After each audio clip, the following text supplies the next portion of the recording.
Aujourd'hui, on va tester à quel point on est connecté.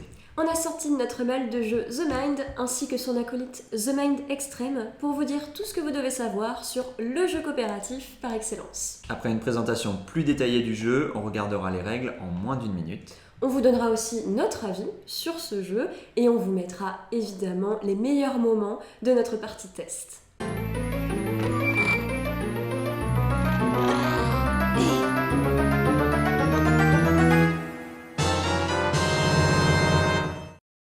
Vous l'avez compris, The Mind est un jeu collaboratif. Son principe est extrêmement simple, il suffit de poser les cartes dans le bon ordre, sans communication. C'est donc en communion spirituelle que les joueurs remportent la victoire. À 2, 3 ou 4 joueurs, toutes générations confondues, The Mind mettra votre symbiose à l'épreuve et vous poussera à atteindre le plus haut niveau possible, le Panthéon.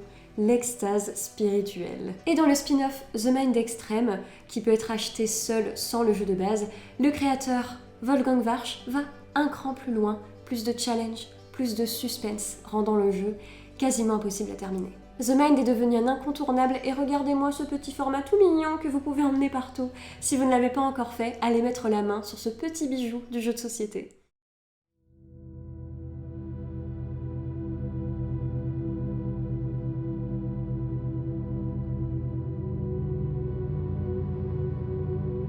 Dans The Mind, on joue avec des cartes numérotées de 1 à 100. On en distribue une à chaque joueur qui la regarde mais la cache aux autres. Maintenant, silence radio, plus une parole, plus un geste, on n'a pas le droit de communiquer de la moindre manière que ce soit avec les autres joueurs. Tout le monde pose sa main sur la table pour montrer qu'on est prêt. Quand on les relève, c'est parti, il faut poser les cartes dans l'ordre croissant. Si jamais quelqu'un pose une carte plus grande que la vôtre, vous devez interrompre le jeu et révéler votre carte.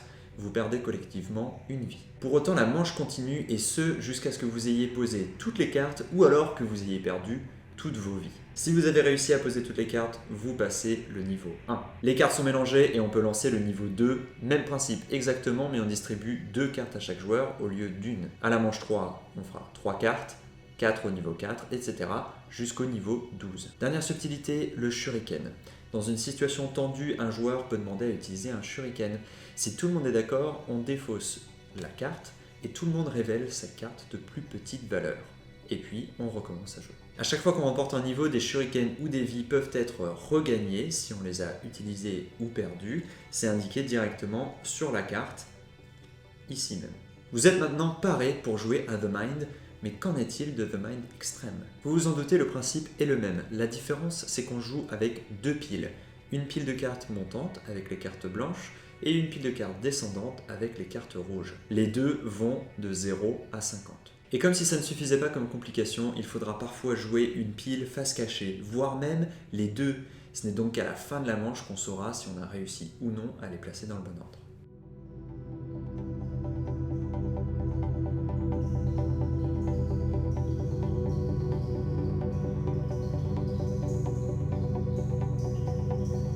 On a chacun donné une note au jeu et on ne sait pas combien l'autre personne a donné. On va essayer de poser les cartes dans l'ordre croissant. T'es prête? 1, 2, 3.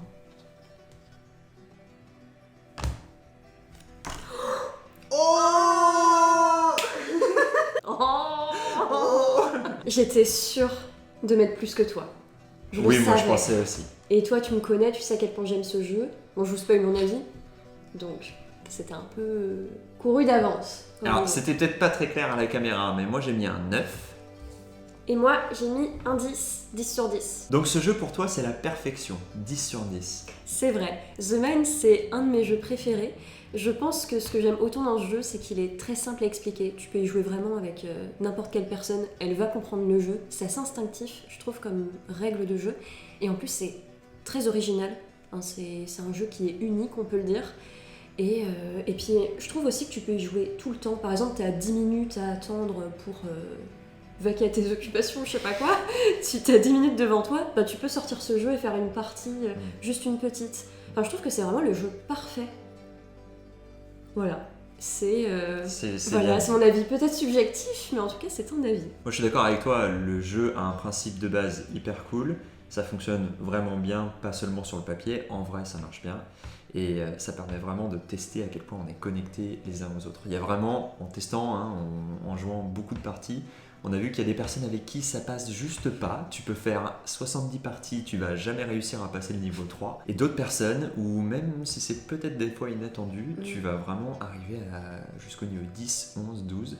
Mais j'ai remarqué ça aussi, il y a des personnes avec qui tu es très proche, tu penses que tu vas très bien réussir ce jeu, en fait non. Et des personnes avec qui tu es moins proche, il y a une connexion qui se fait. Des fois, c'est plus une approche dans comment la personne envisage de poser les cartes. Le rythme. Voilà, le rythme et tout ça.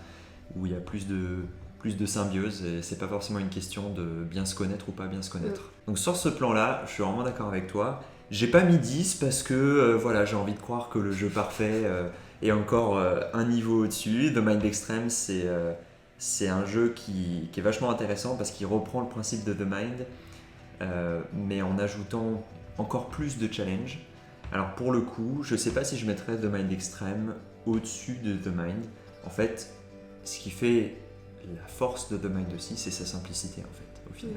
C'est vrai que The Mind Extreme est quand même il est vraiment dur. Plutôt compliqué. Voilà. Ça ajoute vraiment un niveau de complexité parce que quand on fait la pile montante et la pile descendante en même temps, il y a des personnes qui vont pas du tout y réfléchir de manière synchronisée. Et c'est dur de savoir que un 17 dans un sens, ça vaut un 33 de l'autre côté, quoi. Et les gens, ils font pas forcément l'association dans ce sens-là et tout ça. Donc ça rajoute vraiment une couche de complexité et il faut avoir l'esprit identique pour y arriver. Je pense un truc qu'on peut dire aussi sur le jeu, c'est que même si officiellement dans les règles c'est 4 joueurs max, en vrai on a déjà joué à plus de joueurs que ça. Alors oui, forcément, tu vas peut-être pas monter jusqu'à 10 cartes, enfin jusqu'à 10 niveaux, 10 cartes chacun, parce que au final tu as tellement de cartes que tu les poses presque dans l'ordre. Mais on a déjà joué à 5, 6, 7 et franchement ça marche très bien aussi. Mais je pense que ce qui fonctionne le mieux c'est par deux. J'ai remarqué à deux tu prends plus le rythme et du coup ça fonctionne super bien. Mais jouer à ce jeu à plus de 5 personnes, je pense que c'est très drôle. Ouais, c'est un jeu un peu différent à partir de ce moment.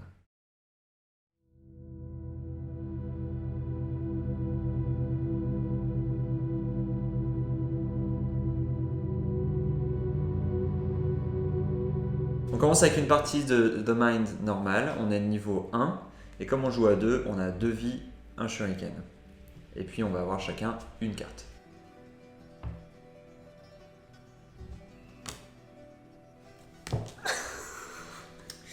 Easy, tranquille. J'avais un 14, Solène un 38. Un 38. Niveau 1 réussi, pour autant on n'a pas de récompense particulière à ce moment-là, mais on peut passer au niveau 2. Et au niveau 2, on a 2 cartes, chacun et chacune.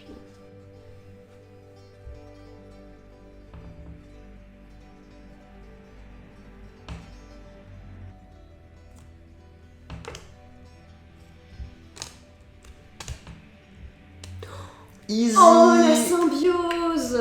C'est fort. beau ça. Alors par contre la symbiose et faire que moi je voulais faire un check et toi prendre les mains, ouais, la symbiose on revient. C'était un check mais... Ouais, un check chelou, ouais. Un check d'aigle.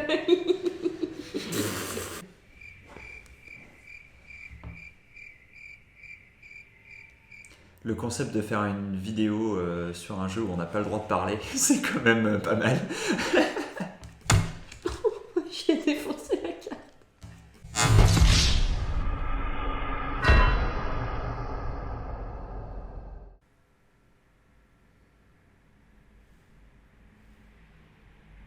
On espère que vous passez un bon moment. Tu veux jouer à ça?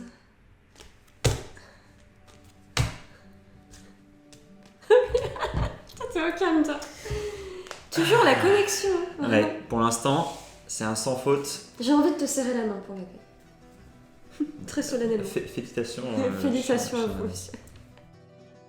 Donc là, on est passé sur The Mind Extreme. C'est une configuration un tout petit peu différente. Il faut utiliser la carte niveau. Et de part et d'autre, on va jouer les cartes blanches à gauche et les cartes rouges à droite. C'est parti.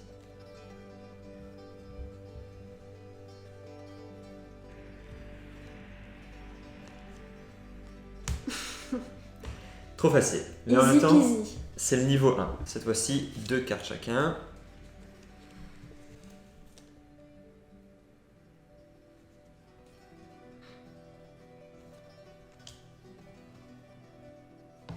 Ah, t'as plus rien? Bah oui, avec 2 cartes chacun. J'étais en tension. Alors niveau 3 justement, c'est là que ça devient intéressant, malheureusement pour nous. C'est là que ça se corse. Donc on peut gagner une vie, le côté décroissant toujours ici. En revanche, le côté croissant, avec les chiffres blancs, eh bien on les met face cachée, les cartes. Donc on voit pas ce que l'autre met, donc c'est le chaos.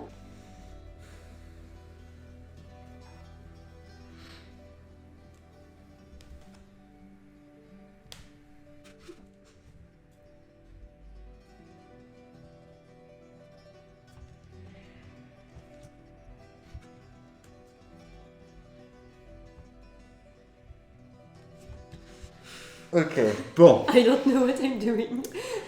J'ai un peu un mauvais feeling. On va Ah voir. bon On a réussi Moi, le ça côté va. rouge. Ça va en vrai. Alors c'est parti. Ouais.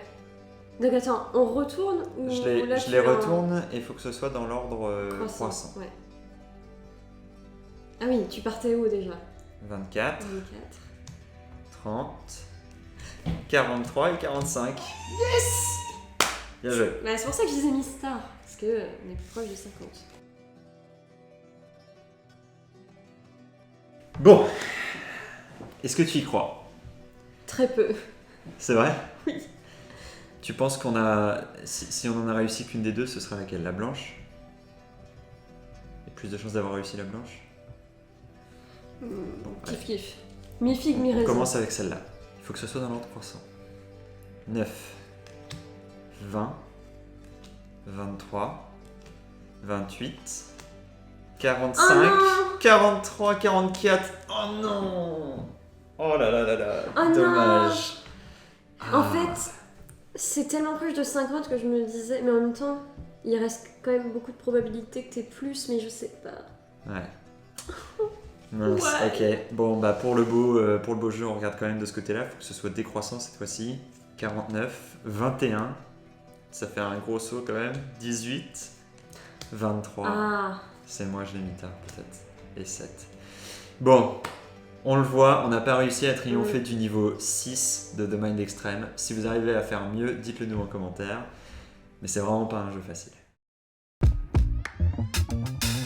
merci d'avoir regardé cette vidéo jusqu'au bout. On espère qu'elle vous a plu et qu'elle vous a donné envie de jouer à The Mind et à The Mind Extreme. Ça peut être une bonne idée de garder la vidéo dans un coin si vous avez besoin d'un petit rafraîchissement sur les règles à un moment ou à un autre. Pour nous soutenir et soutenir la chaîne, n'hésitez pas à vous abonner et à mettre un j'aime et pourquoi pas à la partager aux personnes que ça peut intéresser dans votre entourage. Vous pouvez aussi nous laisser un commentaire si jamais vous avez une suggestion de jeu ou quelque chose que vous avez envie de nous dire sur votre expérience de The Mind. C'est tout pour cette vidéo. Merci beaucoup d'avoir regardé jusqu'ici et à la prochaine. Salut!